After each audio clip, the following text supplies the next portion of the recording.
Hello guys, I am Tara from livingonadime.com and I am here with my realtor Jeff.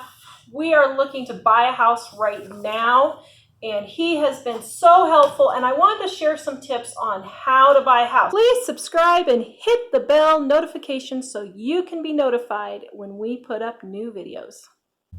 Hello, I am Tara, the author of the Dining on a Dime cookbook, where you can eat better, spend less. We have a new hardcover with full color pictures and over 1,200 recipes and tips to help you save money on your grocery bill. Check it out at livingonadime.com.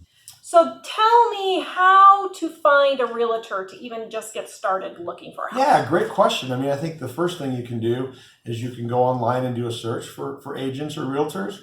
I personally say go ask for referrals. Go talk to your friends, your family, your neighbors, your colleagues. Say, hey, do you know a good agent that you have worked with?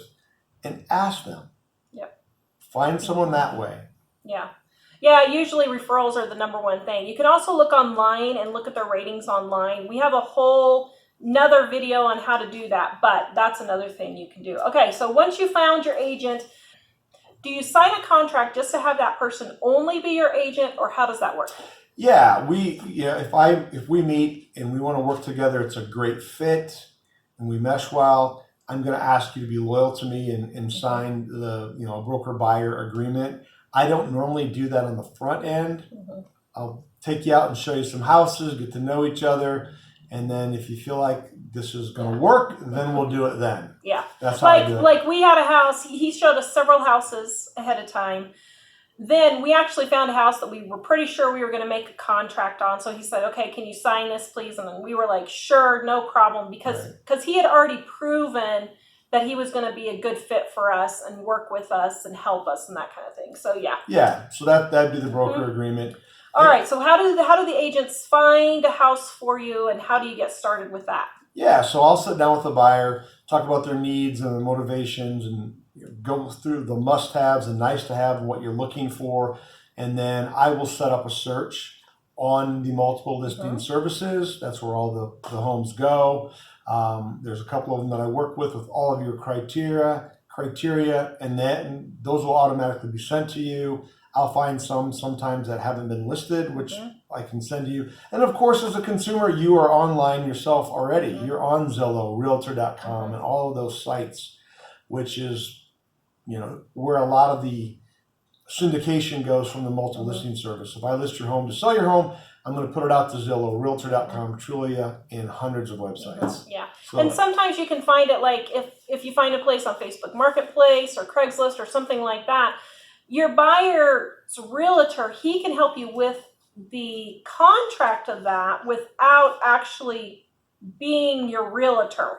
So sometimes, like if we just found a place on our own and he didn't show it to us or anything like that, we could just say, would you do the paperwork for a smaller fee? And he'd say, he said, sure, we could do that. So there are options other than just the traditional way of using a realtor. Absolutely. You might find your neighbor wants to sell his house and Susie wants to sell it to you, or vice versa, and you need a transaction broker to come in and handle the paperwork.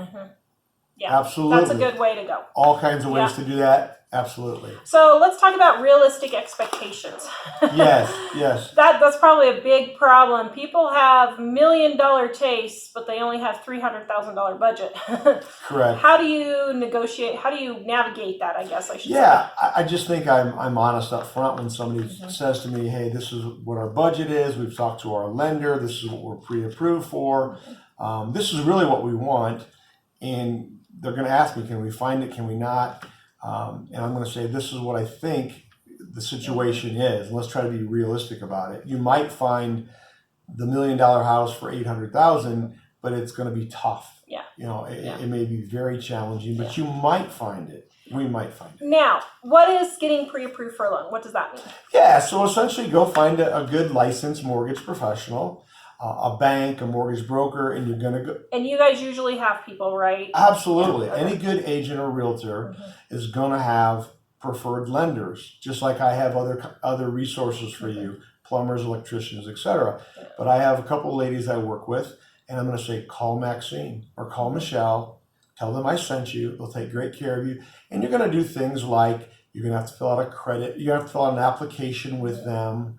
And they're going to ask you about your employment status. And they're going to run your credit and financial reserves and all of those types of things. They're going to do due diligence on how qualified you are for a loan and what they can lend you, basically. Yeah. And what can you do as a buyer to be ready for that loan?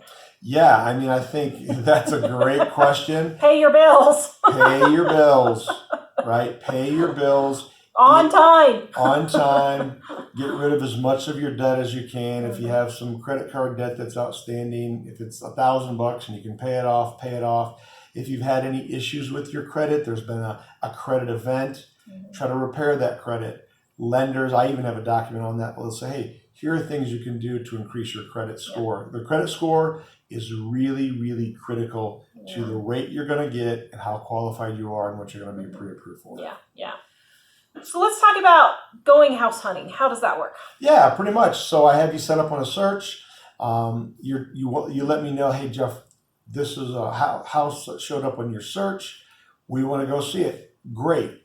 When do you want to go see it? Awesome. Let me set that showing up in our showing time system here in Colorado, and I'll take you out and we'll go through it.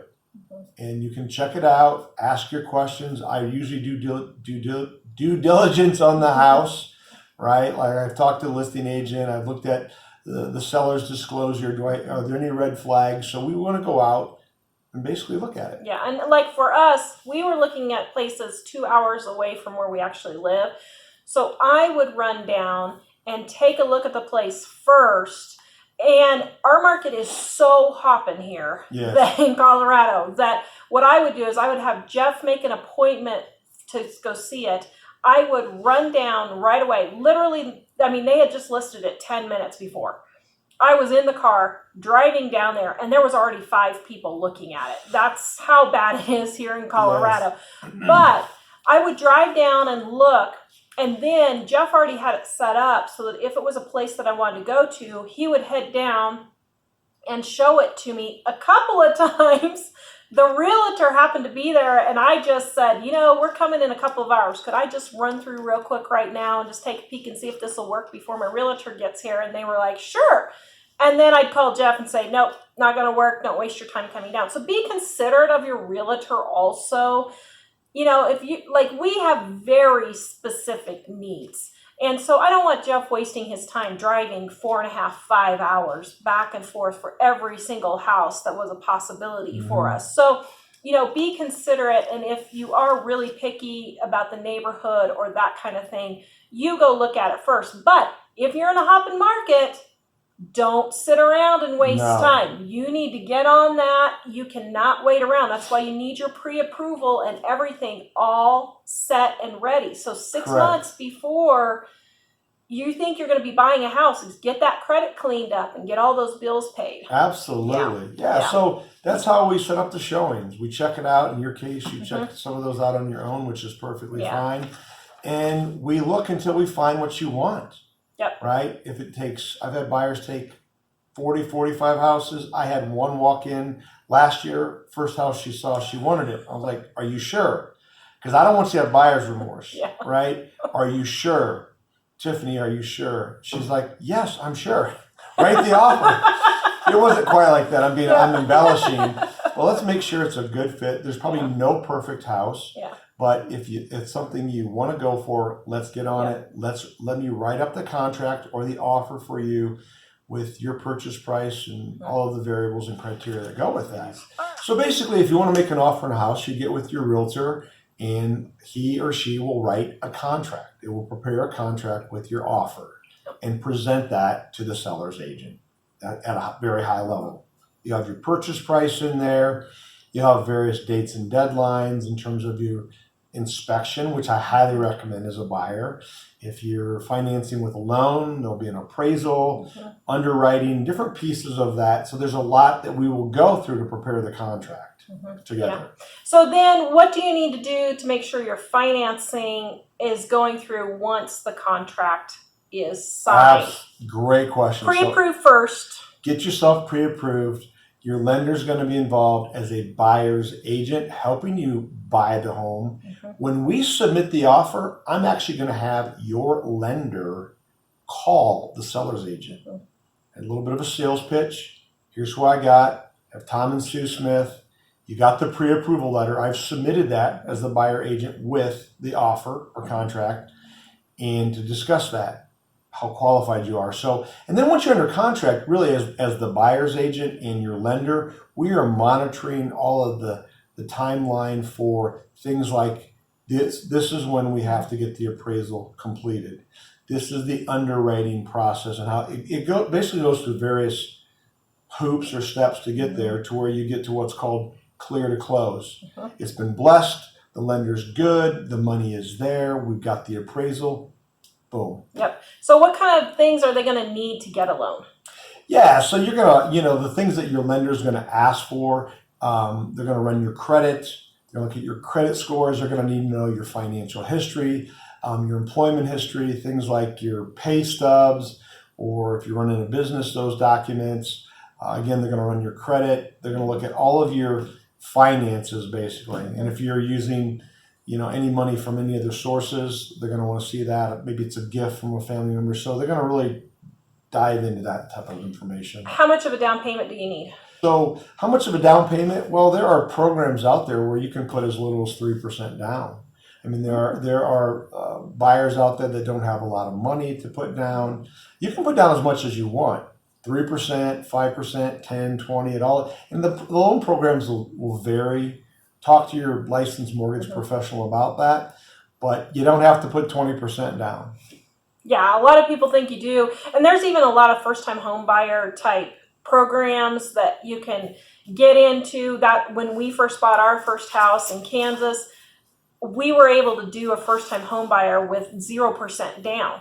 And that's not always the case, but there's a lot of options for buying a house. Absolutely. It really, a lot of people are intimidated thinking I have to have $20,000, $50,000 saved up to buy a house, and you don't necessarily have to. Not at all. So I'm going to say it again, find a good licensed mortgage professional where you're at and go talk to him or her, interview him, maybe talk to a couple of them.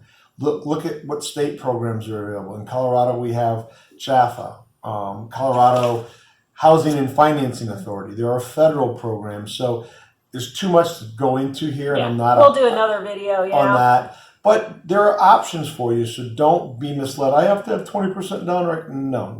Yeah. You don't. Yeah. So. And then what happens after you get a contract on a house? What is expected of you? So what do you have to do once you've made an offer on a house, aside from the loan? I mean, do I go to the house once a week and make sure it's still there? How do you go with the inspection? Do you go for the final walkthrough? Talk through what that is kind of. I mean, the big one after you're under contract, you put down your earnest money, the loan. Oh, earnest money. Okay. What is earnest money? Yeah. And how much do you have to put down? So earnest money really is a good faith, not payment, but a deposit almost on the home that you're going to submit to the escrow company, to the title company. They're going to hold it as good faith that you're going to go through with this contract. And when you get to closing, at the very end, that money comes back to you. That's part of your down payment. It goes towards the home. Now, what if you don't close on the house? What happens to the earnest money? Well, as a buyer, at least in Colorado, you're very much protected on homes. I mean, there's lots of different steps once you're under contract. For example, let's talk about the inspection. Let's say you have the inspection and you have the right to submit, your buyer agent would submit an inspection objection notice. These are unsatisfactory. The seller can agree, disagree, negotiate. And if you can't work that out, that contract will die and your earnest money will return to you, right? Yeah. As an example. So. And here's an example of why you want a good contract with your earnest money. One time, Mike and I went to go buy a house in Washington, and we put the earnest money down. It was for sale by owner, but we did have a good contract through a lawyer. And we had the inspection, and we found out there was an oil tank in the backyard that had to be removed in order for us to get the loan on the house. It was going to cost $50,000 on a house that was $75,000. There was no way we were going to do that. the seller refused to give us our earnest money back. Mm. And so we ended up having to take her to court to sue her to get our earnest money back. But we were in the right for that, because that is something that is wrong with the house that we were not going to negotiate for. If she would have given us the house for $25,000, that would have been fine, but she didn't want to do that. And so that's why you want to make sure you have a really good contract. And that's one reason why it's good to have a realtor or a lawyer if you're going by sell by owner. Correct.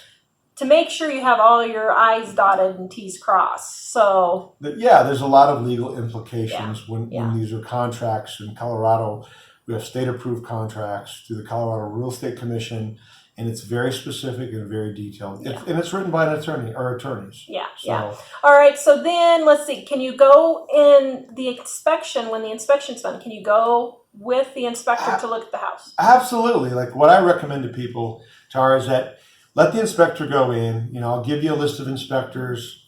You can pick the inspector you want. He or she will go in. They'll do their inspection. And the inspectors typically say, have the buyer, I will go as your agent, and the buyer, we go for the last 15 to 30 minutes, close to when they're done, and then they walk us through everything at a very high level. They're going to create a very detailed, comprehensive report, but they're going to say, here are the red flags. Hopefully most of it's clean. Some of it could be cosmetic, but maybe they say the furnace looks like it's bad. The roof looks old, whatever it may be, but definitely be involved in the process. This is your purchase. This is your investment. And, guys, use common sense. If you pull open the door under the sink and it's all moldy and leaking, that's a red flag. Red flag. If you go down into the basement and it smells really moldy, that's a red flag. And this is a big one, but people don't go with smells enough in house. If a house smells of mold or cat urine or dog urine, that's going to be a major expense for you. And just smelling a house can send a lot of red flags. But as the buyer, you need to go in also and just look, are the outlets falling out? Are the outlets incorrect? Because if they're not in there correct, maybe they've been doing some home repair with the electrical that you want to make sure is really inspected. So absolutely, that's very critical. And again, you have a way out if it's so bad and the seller says, I'm not going to fix it, it's $25,000, then you can back out of the contract, get your earnest money back. Okay, so what's the final walkthrough? What is that? Final walkthrough, so you've gotten through the inspection, everything's agreed to, appraisal came back fine if you're financing, and the final walkthrough is right before closing. We're going to walk through that home and make sure it's in the same condition as usually the morning of? Usually the morning of. Somewhere we can do it the night before, the morning of. I'm all about, if closing's at 10 a.m., let's go at 9 a.m. As close as, that way there's no broken windows, there's no whatever stuff leaking. I've had that happen with one buyer. They've got their stuff out. All their stuff is out. There's busted windows. They took the appliances, but they agreed. It's things like that you're looking for. That's the final walkthrough. And then you're going to go to your closing. And then at closing, what happens? So basically, we're going to go to the title company. That's who's holding your earnest money. It's an escrow. And their job is you're going to sign 2 sets of documents. You're going to sign, if you're getting a loan, you're going to sign all of the documents with your lenders. We call them loan docs, right? And then you're going to have all the title documents to sign for the deed, for the title. So it's a big area to sign a lot of papers. Right. Yeah, and usually for closing, the normal expectation is that the sellers have already moved everything out, so that as soon as you receive those keys at closing, you can just walk over and move into your new house. But occasionally, the sellers will ask you for a few days afterwards. They can either rent it back or you can do it then. So, you can kind of negotiate a little bit. But on average, most people expect to just walk into their new house, right? Always exceptions to that, and that's a whole nother discussion. But you can do the post-closing occupancy, and it's agreed to usually on the front end. It is on the front end. Yep, seller needs an extra 3 days. Fine, I'll be willing to give that to them. Yeah. All right, thank you so much. You're welcome. Guys, lots of fun. That is how you buy a house If you need to buy a house or sell a house here in Colorado, Jeff is your man. His information is in the description below. We love Jeff. He has really helped us a lot. If you need more information on moving, please visit us at livingonadime.com. We even have an ebook about it because I've done it so much. But please visit us at livingonadime.com, and we will see you guys next time.